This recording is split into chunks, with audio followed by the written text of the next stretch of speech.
All right. It's your boy DevGare. What's up? I hope you're doing great today. Today's video, guys, gagawa tayo ng another version of program that convert JSON to CSV, and we will use Python because last time on our last video we create a program that convert JSON to CSV using C programming. So, without further talking, let's start the actual code. All right. What we need to do is to create a directory for our Python project. Python. All right. So, gagawa naman tayo ng file. This one is, we need to import our two important Python libraries, which is una pa, is our JSON library and our CSV library. Okay. So, yan. Ayun yung dalawang library na kailangan natin para dito sa program na to. Ano nga bang ginagawa nitong import JSON na to dito? Itong library na to. This library is used for working with JSON data. It provides functions for reading JSON from files and converting JSON data into Python objects. And then, this is our CSV library. This library is used for reading and writing CSV, comma-separated values files. Okay? So, ayun yung kailangan nating libraries para dito sa project na to. Ngayon, let's start sa pag-open ng our JSON file. So, paano nga ba natin ginagawa sa Python yon? So, with this line of code, we will open the JSON file.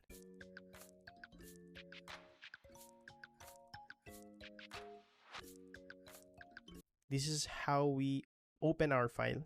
This with is a context manager. Okay? This context manager ensures that the file is properly closed after reading. Okay? And this open, this is the function that open the JSON file. So currently, mapapansin nyo dito is gamit natin is data.json. Wala naman tayong data.json. And yung JSON natin is nasa labas nitong directory. So paano gagawin natin? We will just replace this one by sample.json. And hindi pa rin niya mababasa. Dapat ang gagawin natin is, sasabihin natin na nasa labas nitong directory na to yung sample.json. Paano yun? So, we will use this one. Okay? And this R indicates that we will just read the sample.json. Okay? Babasahin lang natin yung laman. Okay? Okay. Ilo-load naman natin yung laman ng JSON file. So, ganito lang siya para ma-load natin. JSON.load JSON file. And then, na-load na natin. And we need to put it into a variable name. Okay? Which is the data. Alright, so ganyan natin. In-open natin yung file. And, so you can see we have JSON file here, which is our file handle or file object. This represents the open file, which is sample.json. Then, this JSON file handle will be load using load function of the JSON library. Okay. And then, this one, yung nangyaring pag-open ng file dito is na-close na yan. Kasi nga meron tayong context manager, siya nang bahala dyan mag-open at close nung nangyaring context, yung pag-open ng file. So, we don't need to worry na baka open pa yung file, mag-leak yung data. Wala na yan, matik na yan.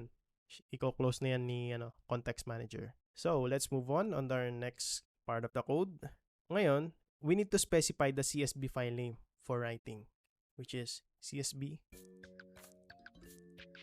There you go. So, dineclare lang natin dito yung magiging file name nung CSV file. Ngayon, we will open the CSV file name. Okay?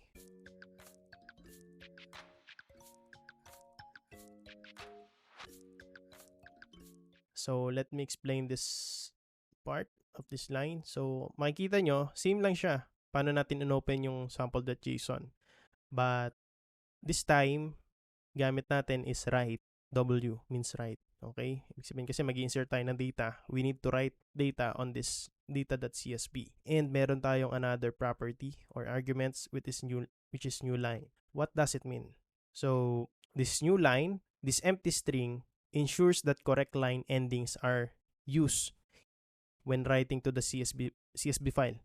Okay? Which is important for cross-platform compatibility. Kasi dun sa iba't ibang OS, katulad ng Unix, Linux, these systems use the new line character /n. This is their new line, okay? Sa Unix and Linux, including Mac OS.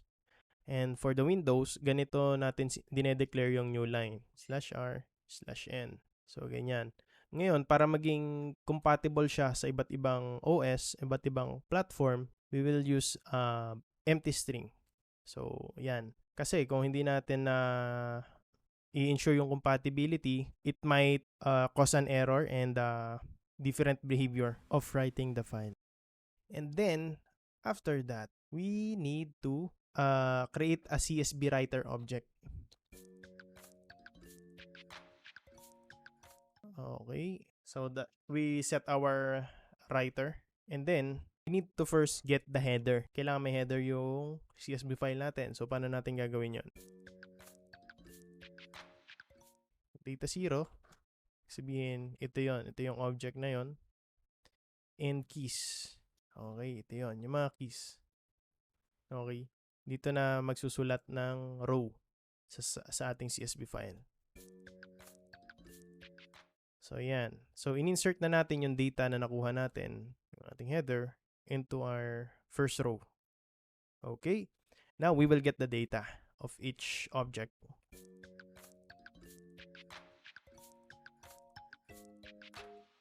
So, instead of keys, we will use the row.value.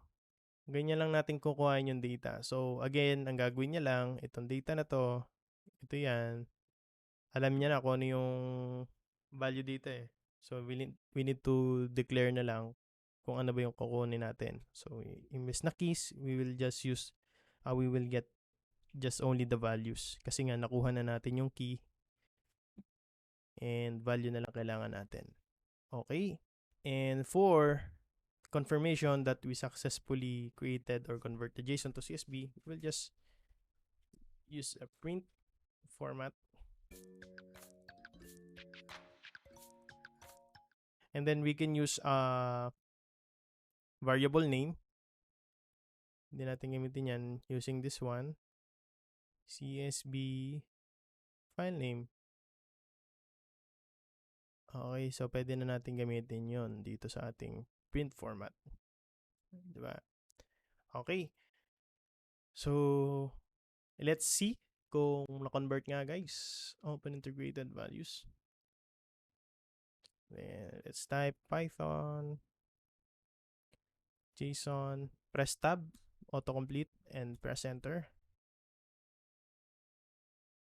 May error tayo guys. Tama ba? Line 14 daw.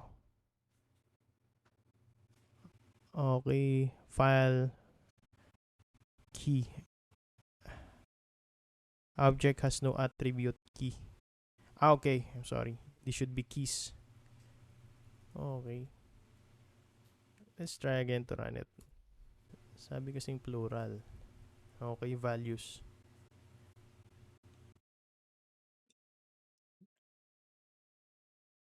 There you go. We converted. Let's check. Okay. We get the header. We get the value of each rows. Of each object on the JSON and converted as rows in CSV. And then let's try kung ma-reread nga sa ating as a CSV file.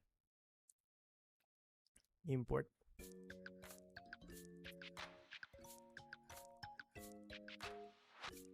Okay. There you go, my friends. So, ayan. Ganyan lang natin kino-convert ang JSON to CSV. And I hope you learned something today. And see you in the next videos. Thank you.